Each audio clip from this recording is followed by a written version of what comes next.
मथुरा नगरी सजी हुई है, पुष्पों से सभी लोग वर्षा कर रहे हैं। जैसे ही भगवान कन्हैया के छोटे छोटे सखाओं ने देखा, छोटे छोटे सखाओं ने कहा, क्यों रे कन्हैया, तेरी मामा के यहाँ तो बड़ा स्वागत हो रहा है। जब गांव वाले इतना स्वागत कर रहे हैं तो सोच मामा जी कितना स्वागत करेंगे। कन्हैया ने भी मन ही मन में कहा, यदि मामा जी का स्वागत देख लिया तो दोबारा आना भूल जाओगे। कन्हैया से छोटे छोटे सखाओं ने कहा, कन्हैया आए तो है नगरी में, लेकिन अच्छे वस्त्र नहीं है। कन्हैया बोले, चिंता मत करो, चलो व्यवस्था कराए देते हैं। जैसे ही कन्हैया कंस के धोबी के पास में पहुंचे और धोबी से कहा कि मामा जी हमारे मित्रों को कपड़ा दे दो अच्छे अच्छे से। धोबी ने कहा, बढ़िया है, गवार कहीं के कपड़े पहनना भी जानते हो। छोटा सा लाला जो कन्हैया की उंगली पकड़ के चल रहा है, कन्हैया से बोला, क्यों रे कन्हैया, अपने जरा पूतना वाले हाथ तो दिखाना इस धोबी को। कन्हैया ने आज धोबी का सर धड़ से अलग किया, सारे मित्रों ने कपड़े दिए, दर्जी के पास गए, सही करवाए। सुदाम नाम का माली था, सभी ने को माला पहनाई, भगवान का परम भक्त था। मथुरा नगरी में जब गए तो एक 3 जगह से टेढ़ी देवी जी जा रही हैं। कन्हैया ने देखा, कन्हैया ने पूछा, माता जी आपका नाम क्या है? नाम पूछा तो देवी जी ने कहा, मुझे माँ कहकर के पहली बार किसी ने बुलाया है, मेरा परिचय पहली बार किसी ने पूछा है। मेरा नाम तो सैरंद्री है, लेकिन 3 जगह से टेढ़ी होने के कारण सभी लोग मुझे कुब्जा कहते हैं। मैं राजा कंस को चंदन लगाने का कार्य करती हूँ, यदि आप भी चंदन लगवाना चाहें तो क्या मैं लगा सकती हूँ? कन्हैया बोले, बिल्कुल लगाइए। सभी को चंदन लगाया, कन्हैया को चंदन लगाया। आज कन्हैया बड़े प्रसन्न हुए। कन्हैया ने अपना पैर देवी जी के पैर में रखा, ठोड़ी पे 2 उंगली लगाती हुई जैसे ही झटका लगाया, कुब्जा मैया अपने असली रूप में आती हैं। बोलिए भक्त वत्सल भगवान की जय हो। जैसे ही कंस के धनुष यज्ञ वाले स्थान में परमात्मा पहुंचे, जहां पर जितने संत महात्मा हैं सभी को भगवान कन्हैया में भगवान का दर्शन हो रहा है। जितने भी राजा हैं राजा का दर्शन कर रहे हैं। जो नई युवतियां हैं उन्हें भगवान में कामदेव दिखाई दे रहे हैं। जिसकी जैसी भावना है उसी प्रकार से परमात्मा दर्शन दे रहे हैं। जाकी रही भावना जैसी, जाकी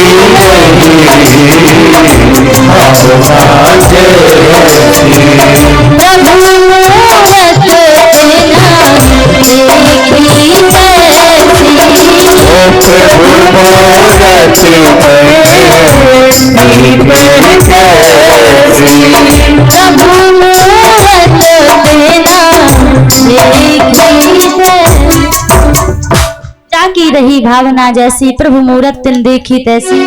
उसे भगवान उसी रूप में दर्शन देते हैं। जैसे ही कंस के बलवानों ने देखा, कन्हैया भले ही 11 वर्ष और 55 दिन के हैं, लेकिन कोई देख करके नहीं कहेगा कि 11 वर्ष के हैं। 16 वर्ष के समान शरीर है। ये मैया यशोदा के खान पीन का असर है कि आज कन्हैया को देख करके चाड़ूर कह रहा है कि तुमने सारे राक्षसों को मार दिया, आज तुम्हें देख करके प्रतीत हो रहा है कि तुम कर सकते हो। कन्हैया बोले, मामा जी हमने किसी को नहीं मारा है। फिर बोले, इतने सारे राक्षस जो यहाँ से जिंदा गए वहां से मरे हुए आए हैं। कन्हैया बोले, मामा जी सड़े सड़ाए आपने राक्षस भेजे ही, एक ही मुक्की में उनका तो स्वर्ग धाम को चले गए हैं, हमने मारा थोड़ी ना है।